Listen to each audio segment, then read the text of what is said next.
হোয়াটস everyone, কেমন আছেন আপনারা সবাই? আশা করি আপনারা সবাই বেশ ভালো আছেন। তো আজকে চলে আসলাম সি প্রোগ্রামিং এর আরো একটি ভিডিও নিয়ে।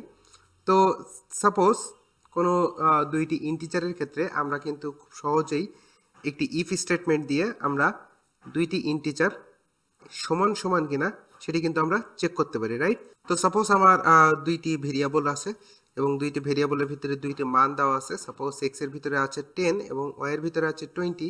তো আমি যদি দেখতে চাই যে এক্স সমান সমান ওয়াই কিনা, তাহলে আমি কি করব? একটি ইফ কন্ডিশন নেব এবং ইফের ভিতরে আমি কি দেব? X equal equal y, right?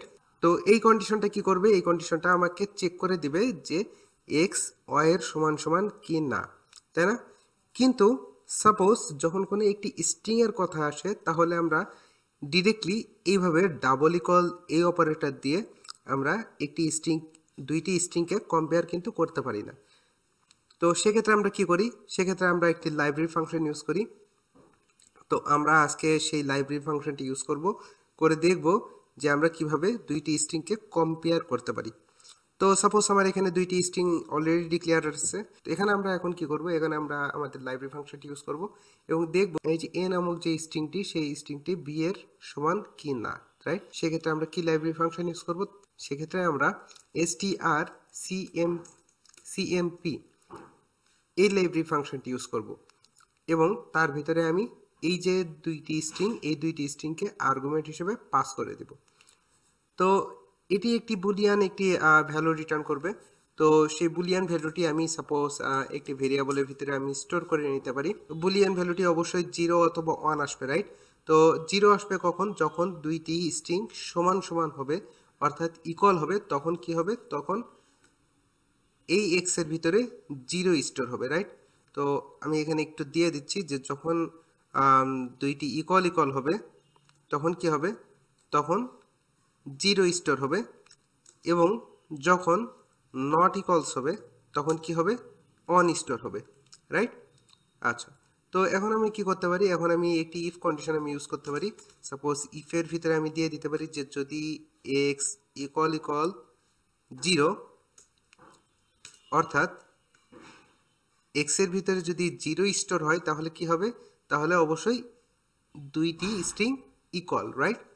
তো আমি এখানে একটি প্রিন্ট ফাংশন ইউজ করব এবং প্রিন্টের ভিতরে আমি বলে দিব the strings are equal, right? এবং এক্স এর ভিতরে যদি 0 স্টোর না হয়, অর্থাৎ এলস, এবং এলস এর ভিতরে আমি বলে দিব যে the strings are not equal. তো এখন আমি কি করব? এখন আমি প্রোগ্রামটি একটু রান করব এবং দেখব যে আমাদের এই স্ট্রিং দুইটিকে সমান সমান দেখায় কিনা, অর্থাৎ দ্য স্ট্রিংস আর ইকুয়াল দেখায় কিনা, নাকি the strings are not equal দেখায়। তো অবশ্যই আমাদের এখানে দেখানোর কথা the strings are not equal, right? তো দেখতে পাচ্ছেন যে আমাদের আউটপুটটি সঠিক দিচ্ছে, রাইট?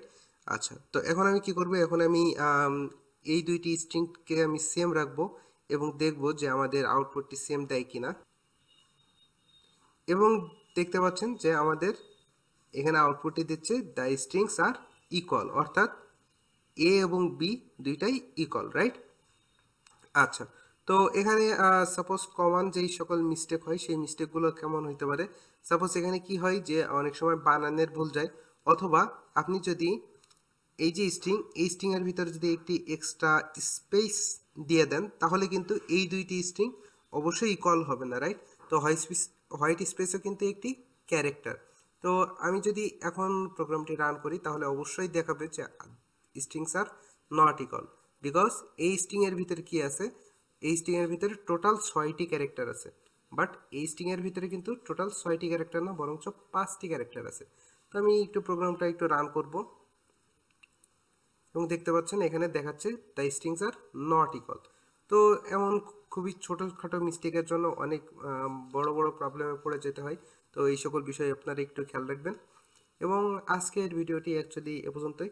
যদি ভিডিওটি ভালো লেগে থাকে, please like, share and subscribe to my channel. So thank you everyone, have a good day.